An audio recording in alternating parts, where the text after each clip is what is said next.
مغرب کو للکارنے والے ابراہیم تراوڑے نے سونے، تانبے اور زنک کی دولت سے مالا مال برکینا فاسو کی قسمت بدل دی۔ برسوں سے غربت کا شکار برکینا فاسو ایک دبنگ مسلمان حکمران کی وجہ سے ترقی کے ایک نئے دور میں داخل ہو گیا۔ ابراہیم تراوڑے کے ویژن کے مطابق برکینا فاسو میں سڑکوں کا ایک ایسا منصوبہ شروع کیا گیا ہے جو برکینا فاسو کی قسمت کو بدل کے رکھ دے گا۔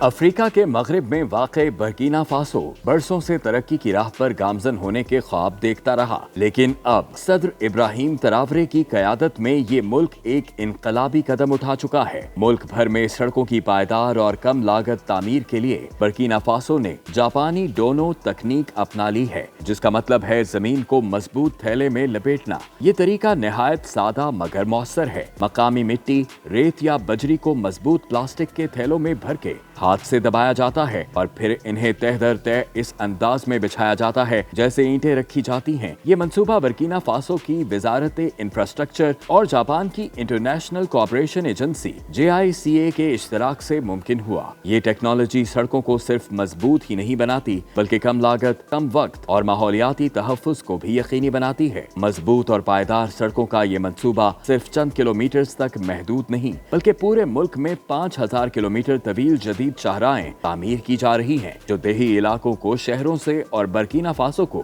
مغربی افریقہ کے دیگر ممالک سے جوڑیں گی۔ ڈونو تکنیک کا سب سے بڑا فائدہ یہ ہے کہ اس کے لیے نہ بھاری مشینری درکار ہے اور نہ ہی مہنگے مواد کی ضرورت پڑتی ہے۔ مقامی مزدور، مقامی مٹی اور سادہ اوزار استعمال کیے جاتے ہیں اور اس کے نتیجے میں پائیدار اور مستحکم سڑکیں بنتی ہیں جو برسات، سیلاب اور وقت کے امتحان میں بھی قائم رہتی ہیں۔ یہ سڑکیں صرف راستہ نہیں، روزگار کا ذریعہ بھی ہیں، کیونکہ ان کے بننے سے برکینا فاسو کے بے روزگار نوجوانوں کو کام مل رہا ہے، خواتین کو سہولت ہو رہی ہے اور دیہاتی علاقوں کو شہروں سے جوڑنے والا نیا دور شروع ہو چکا ہے۔ سڑکیں بننے سے زرعی پیداوار منڈیوں تک پہنچے گی، جس سے کسانوں کی آمدن میں 50% اضافہ متوقع ہے۔